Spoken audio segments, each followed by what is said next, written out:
चलिए शुरू करते हैं आज की कहानी, सुनामी की परछाई। ये कहानी का नाम है। समुद्र की शांति से तूफान की आहट तक। दक्षिण भारत के एक छोटे से गांव नीम तट में समुद्र की लहरें हर दिन की तरह शांत थीं।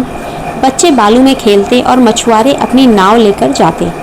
गांव में रहने वाला रामनाथ एक नेक दिल बुजुर्ग था। उसकी बहू लक्ष्मी, बेटा महेश और नन्ही पोती काव्या ही उसका संसार थे। रामनाथ गांव में सभी की मदद करते, बच्चों को समुद्र की कहानियां सुनाते। लेकिन उस दिन कुछ अजीब हुआ। समुद्र की लहरें धीरे धीरे पीछे हटने लगी, इतना कि लोग अचरज में पड़ गए। बच्चे दूर तक भागते चले गए खेलने के लिए। ये लहरें पीछे क्यों जा रही हैं? लक्ष्मी ने घबराते हुए पूछा।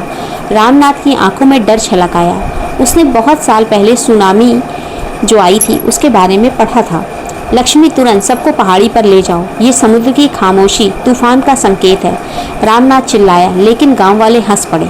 बाबा, आप हर बात में डर जाते हो। और तभी विनाश की लहर। कुछ ही मिनटों में समुद्र की गर्जना से जमीन कांप उठी। एक विशालकाय सुनामी की लहर गांव की ओर बढ़ी। वो लहर कोई आम पानी नहीं थी, वह मौत की चादर लेकर आई थी। लक्ष्मी ने काव्या को सीने से लगाया और पहाड़ी की ओर दौड़ी। महेश ने अपने बूढ़े पिता को सहारा दिया।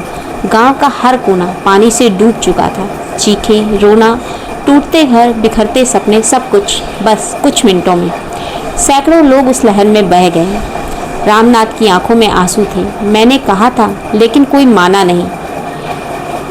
बचाव और बिछड़न। 3 दिन बाद जब पानी थोड़ा पीछे हटा, बचाव दल आया। कुछ बचे हुए लोगों को अस्थायी राहत शिविरों में रखा गया। काव्या गायब थी। लक्ष्मी बेहोश हो गई। महेश पागलों की तरह हर बच्चे को ढूंढता। मेरी बेटी, मेरी बच्ची काव्या कहाँ है?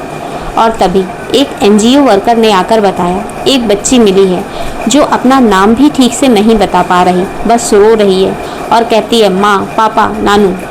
रामनाथ दौड़ा और सामने थी मिट्टी से सनी, गले में राम जी का लॉकेट पहने हुए काव्या। नानू, वो चिल्लाई। सबकी आंखों में आंसू थे, लेकिन इस राहत के साथ आई एक और सच्चाई। अगर कहानी अभी तक सुन रहे हैं तो प्लीज़ चैनल को लाइक कीजिए, शेयर कीजिए और सब्सक्राइब कीजिए। तो कौन सी सच्चाई थी? एनजीओ वर्कर ने बताया कि कई बच्चों को मानव तस्कर सुनामी के बहाने उठा ले गए थे। काव्या को भी एक दल ले जा रहा था, लेकिन वो लोग समय रहते पकड़े गए। क्या सुनामी के बाद इंसान इतना भी गिर सकता है? महेश ने कहा। रामनाथ चुप थे, लेकिन उनकी आंखों में आग थी। अब मेरी जिंदगी का एक ही मकसद है, इन राक्षसों के खिलाफ लड़ना। पुनर्निर्माण और एक नई शुरुआत। गांव पूरी तरह उजड़ चुका था, लेकिन रामनाथ ने हिम्मत नहीं हारी। वह रोज सबको इकट्ठा करते, गांव के बच्चों को पढ़ाते और प्राकृतिक आपदाओं से बचाव की शिक्षा देते। महेश और लक्ष्मी ने एनजीओ के साथ मिलकर काम करना शुरू किया। काव्या, जो पहले एक साधारण बच्ची थी, अब सभी की प्रेरणा बन चुकी थी। हर साल 26 दिसंबर को नील तट स्मृति दिवस मनाया जाने लगा। एक दिन रामनाथ को एक पत्र मिला। उसमें लिखा था, आपकी बहादुरी ने हमें बदल दिया। अब हम उन्हीं बच्चों की सुरक्षा में काम करते हैं जिन्हें पहले हम उठाते थे। एक पश्चातापी अपराधी। रामनाथ की आंखों से आंसू गिर पड़े। एक हल्की सी मुस्कान के साथ उन्होंने ऊपर देखा, मानो भगवान को धन्यवाद दे रहे हूँ। तो मोरल ऑफ द स्टोरी क्या है आज का? प्राकृतिक आपदाओं को हल्के में ना लें। दूसरा, बुजुर्गों की बातों में अनुभव छिपा होता है, तो उनकी बातें जरूर सुनें।